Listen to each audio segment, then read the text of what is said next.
In the dusty expanse of the Arizona territory, where the sun bled crimson into the horizon like an open wound, Elena Ramirez stood alone on the porch of her weathered ranch house.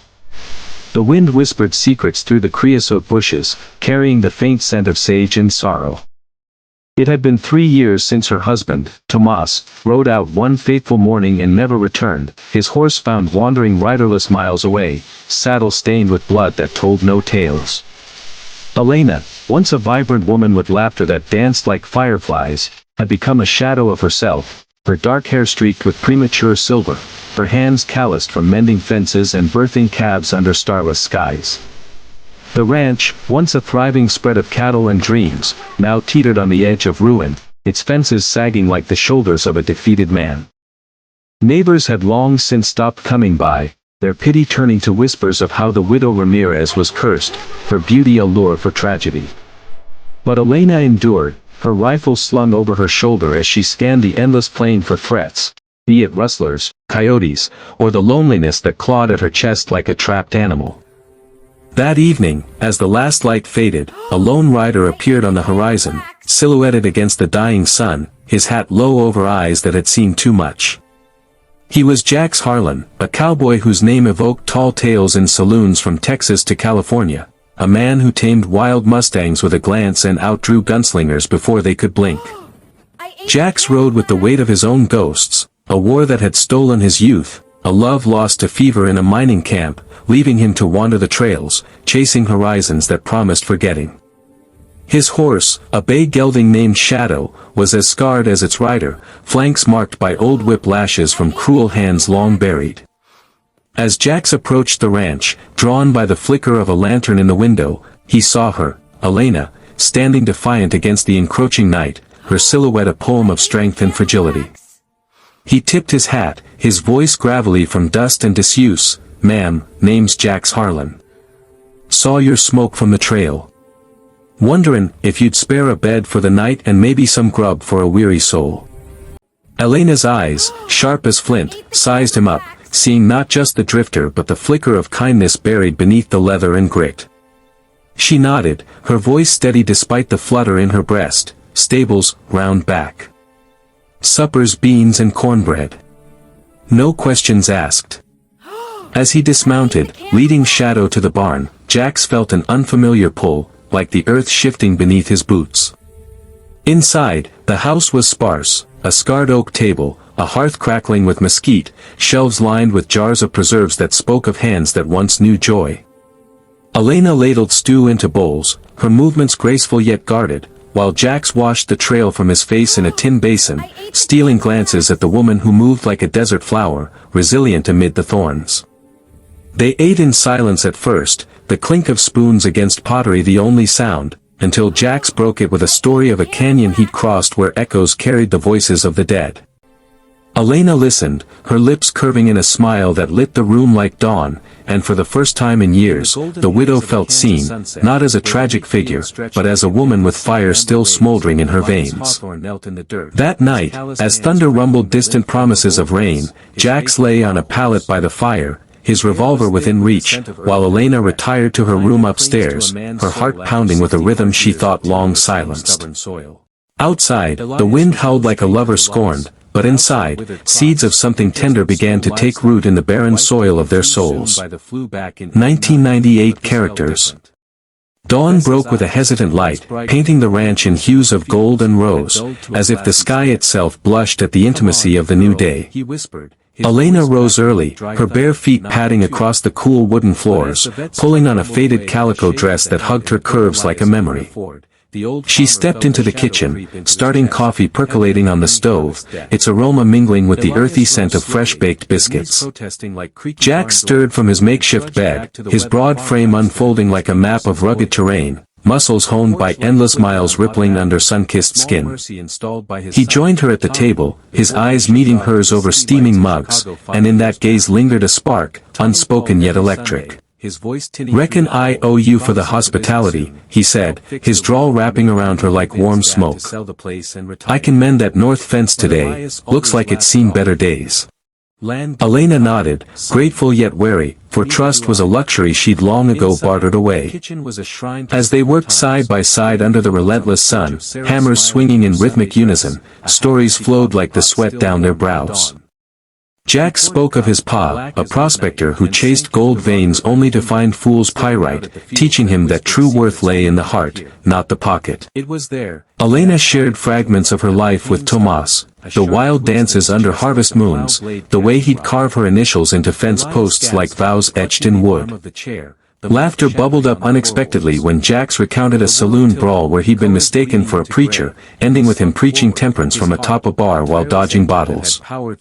By midday, the fence stood sturdy again, a testament to hands joined in purpose, and they paused in the shade of a cottonwood, sharing water from a canteen, their fingers brushing in a touch that sent shivers through the heat.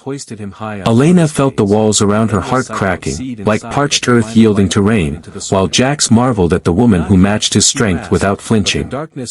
As the afternoon waned, they tended the garden, Elena showing him how to coax tomatoes from stubborn soil, her hands guiding his over the vines, the air thick with unspoken longing.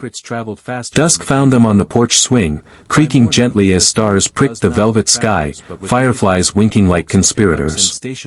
Jax pulled a harmonica from his vest, its mournful wail weaving tales of lost loves and open roads, and Elena leaned closer, her head resting on his shoulder, the weight of solitude lifting like mist. In that moment, the ranch felt alive again, pulsing with possibility, and Jax whispered a promise to stay through the morrow, mending more than just wood and wire.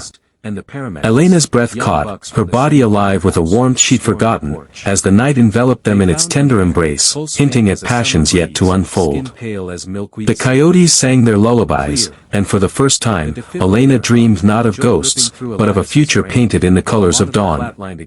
2012 characters. The second day dawned fiercer, the sun a blacksmith's forge hammering heat into the land, but Elena and Jax moved through chores with a synchronicity born of shared glances and lingering touches. He saddled Shadow for a ride to check the herd, Elena mounting her own mare, Daisy, a spirited paint with a white blaze like a lightning scar. They galloped across the mesa, dust devils swirling in their wake, the wind whipping Elena's hair free from its pins, a cascade of midnight waves that Jax couldn't tear his eyes from. At the watering hole, they dismounted, letting the horses drink while they skipped stones across the shimmering surface, each ripple a metaphor for the disturbances in their guarded hearts. Jax confessed over the splash of pebbles how the war had carved hollows in him, battles where boys became men too soon, their cries echoing in his nightmares like wind through canyons. Elena, tracing patterns in the mud with her boot, revealed the raw ache of widowhood, nights when grief wrapped around her like barbed wire, drawing blood from the soul. Yet in vulnerability, they found bridges, his hand covering hers as she spoke, thumb stroking her knuckles in silent solace. Returning to the ranch, they unsaddled in companionable silence, the barn's shadows lengthening like fingers reaching for secrets. As evening chores wound down, Elena prepared a feast of venison stew simmered with wild onions, its savory steam curling like invitations. Over candlelit dinner, Jax's tales turned playful, mimicking a pompous sheriff he'd outwitted in a poker game, his impressions drawing peals of laughter from Elena that echoed through the empty halls. She countered with stories of Tomas teaching her to lasso, her attempts ending in tangled heaps that left them breathless with mirth. The firelight danced on their faces, gilding Jax's stubble and Elena's cheekbones, and when their eyes locked, the air hummed with tension, a bowstring drawn taut. Later, under a canopy of stars that seemed to lean in close, they walked the corral, arms brushing, until Jax stopped, turning her gently to face him. "You're a force, Elena Ramirez," he murmured, his breath warm against her temple. She tilted her chin, vulnerability flickering in her gaze, "And you're the storm I never knew I needed." Their lips met then, tentative at first, a brush of possibility, then deepening into a kiss that tasted of salt and sage, unleashing floods long dammed. Hands explored with reverence, his calloused palms tracing the curve of her waist, hers threading through his hair, pulling him closer as if to anchor him to the earth. They broke apart gasping, foreheads pressed, the world narrowing to the beat of hearts in unison. That night, sleep evaded them, Jax on his pallet, Elena in her bed, both adrift in reveries of what might be, the ranch whispering encouragements on the breeze. Dawn would bring more than light, it would herald the unraveling of reservations, thread by thread. Mr. Jenkins, whose arthritis kept him from chores anymore, pulled out his old ledger from the truck cab. Elias ain't got insurance worth spit, he grumbled. That vet bill for Bess. And now this? Man's one bad season from losing the farm. Nods rippled through the group, the unspoken truth of a town where farms folded like houses of cards in a gale. Little Jamie, now 16 and lanky as a fence post, piped up first. We could do a fundraiser. Like that time for the firehouse roof. But Mrs. Harlan shook her head. Needs more than bake sales, kid. Needs heart. And that's when Rosa Rodriguez stepped forward, her dark eyes fierce under a bandana streaked with soil from her own tomato rows. Heart we got. My abuelo in Mexico, he had a heart scare once. Village pooled everything, chickens, tools, even the priest's mule. Elias shared his seed with us when our well went dry last summer. Without him, we'd have nothing. Murmurs of agreement swelled. Tommy, reached by phone in his high-rise office, choked out a promise to wire money, but guilt laced his words, he'd been too busy climbing ladders to notice the cracks in Dad's foundation. By noon, the plan took shape, born not of committee but of that fierce, unpolished humanity that binds folks when the world turns cold. They called it the Hawthorne Harvest, a makeshift market right there in Elias's front field. Tractors were commandeered, hay bales hauled for stalls, and word flew via texts and CB radios, bring what you can spare. Canned goods from pantries, handmade quilts from attics, even that old banjo Mr. Jenkins swore he'd sell for a song. Rosa organized the mariachi band from her cousin's wedding last month, Jamie rigged floodlights off his dad's generator. As dusk fell, cars lined the gravel road, headlights piercing the twilight like hopeful stars.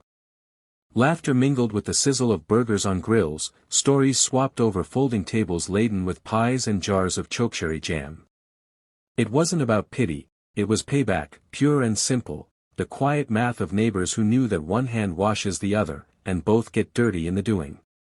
Meanwhile, in the sterile hum of Mercy General's ICU, Elias stirred under fluorescent lights that felt too bright, too foreign. Tubes snaked from his arms, monitors beeping a mechanical lullaby. Carla sat vigil in the corner, off shift but unwilling to leave. You gave us a scare, farmer, she said when his eyes fluttered open.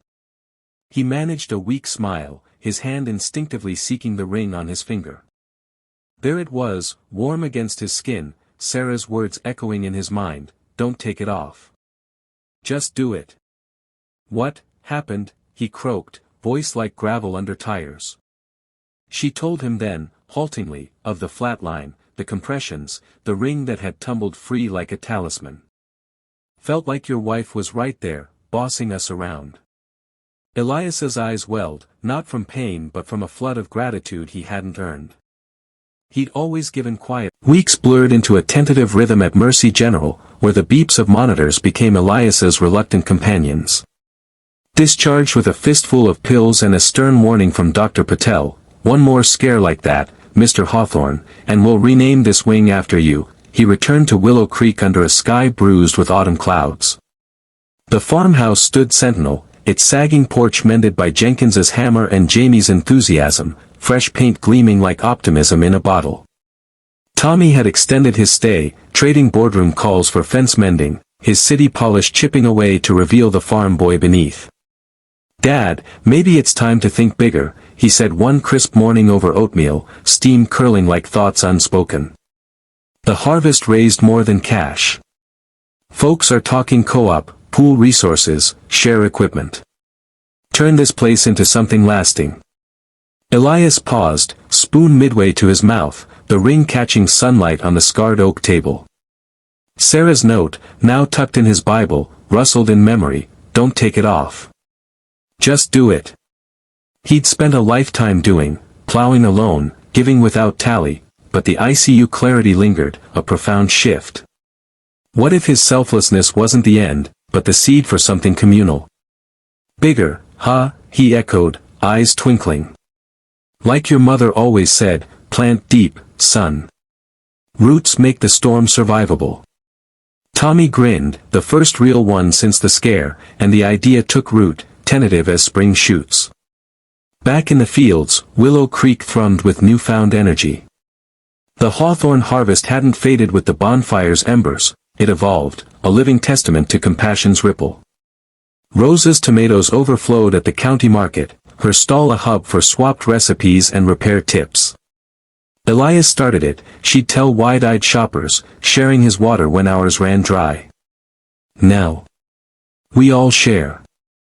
Mr. Jenkins, his ledger balanced for the first time in years, taught Jamie banjo chords under the old oak, their music a balm for evenings grown long.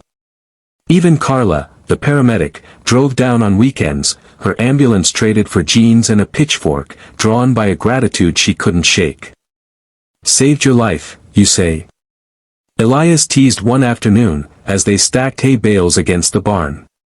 Nah. You saved ours, showing what neighbors mean. But life, that stubborn plow horse, had its twists. Winter loomed early that year, a freak ice storm barreling in like an uninvited guest, coating roads in treacherous glass. Power lines snapped, plunging the town into darkness, and with it came the call no one wanted, old Lady Pritchard, widowed and housebound on the edge of town, her generator sputtering out, oxygen tank beeping warnings in the cold. Elias, her frail voice crackled over the landline, the only line still humming. Storms got me trapped. Can't breathe right. Heart pounding, not from ailment, but instinct, Elias grabbed his coat, the ring a steady weight. Tommy protested, roads too slick, but Elias waved him off. Just do it, he muttered, Sarah's mantra his armor. The truck fishtailed down unplowed lanes, wipers slapping futilely against sheets of ice. Elias's mind raced, Pritchard, sharp-tongued but kind-hearted, the one who'd sewn his overalls after a harvester snag 20 years back. No way he'd let the storm claim her. Halfway there, the engine coughed, sleet sealing the radiator like wax. Stranded, visibility nil, Elias trudged on foot, boots crunching crust, wind howling biblical fury. Each step was a battle, chest aching with memory of that flatline, but he pushed, whispering, "Don't take it off, for her, Sarah." The ring glinted under his glove, a tiny fire in the freeze. He found her door by sheer will, pounding until arthritic fingers fumbled the latch. Inside, the air was stale, her face ashen under candlelight. "You crazy old coot," she wheezed, but her eyes shone with relief. Elias jury-rigged the generator with wire from his pocket, tricks learned from lean years, and brewed tea from snowmelt, strong as resolve. As dawn clawed through frost-laced windows, sirens wailed, Carla's team, braving the thaw to evacuate. But Pritchard gripped his hand. "Knew you'd come." Like always. In that moment, profound realization bloomed anew. Acts of generosity weren't grand gestures, but these quiet treks through storms, where one life tethered another's. Word of the rescue spread like wildfire once lines cleared, fueling the co-op's fire. Neighbors convened in the community hall, steam from coffee mingling with blueprints sketched on napkins. Hawthorne's got the land, Jenkins proposed. Rodriguez the know-how for organics. Pritchard's got recipes for value-add, jams, salsas. Tommy, laptop open, crunched numbers, sustainable, scalable, a lifeline against corporate buys. Elias stood at the head, ringed hand on the table. "Ain't about me," he said, voice steady. "It's us. The power and humanity, kinda like how a single seed don't make a field, but scattered. It feeds a nation." The emotional climax crested that spring, as the first co-op planting unfolded under a sky vast as possibility. Tractors hummed in unison, not solitary but synced, families spilling from cabs with kids on shoulders, laughter seeding the furrows. Elias, at the helm of his old John Deere, paused mid-row, engine idling as Rosa sidled up on her ATV. "Look at this, Elias. Your heart stopped, but it started something bigger. He glanced back, Jamie leading a planting line, Carla hauling mulch with Jenkins, Tommy and Pritchard sharing shade under the oak, her tales drawing his city cynicism into smiles. The fields, once his lonely domain, now pulsed with life, a transformative tapestry woven from one man's near miss. Tears pricked, unashamed. This was the impact, compassion not as charity, but as chain reaction, turning isolation into interconnection. Sarah's ring burned warm, her voice clear, just do it. And he had, through giving, receiving, believing in the goodness that outlasts any storm. As summer ripened into gold, the co-op's first yield hit markets from Wichita to Kansas City, labels proudly stamped, Willow Creek roots, grown with heart. Elias, healthier than in years, walked those aisles incognito sometimes, overhearing whispers, tastes like home. Like community. Tommy stayed on, trading suits for soil, courting a girl from the extension office who quoted Wendell Berry. Even Carla proposed a mobile clinic, funded by sales, ensuring no heart stopped unheard. In the quiet evenings, Elias rocked on the mended porch, Sarah's note open on his lap, the ring a constant companion. Willow Creek wasn't utopia, no town was, but it brimmed with hope, a reminder that humanity's power lay in its persistence, one kind act, one selfless step, echoing into eternity. To the world beyond, America's heartland and far shores, the message rang clear, don't hold back. Where your loves openly, give without measure, for in the doing, we all rise. Hearts may falter, but together they beat unbreakable. And so, under endless amber skies, Elias Hawthorne farmed on, not alone, but alive in the grand, generous human harvest.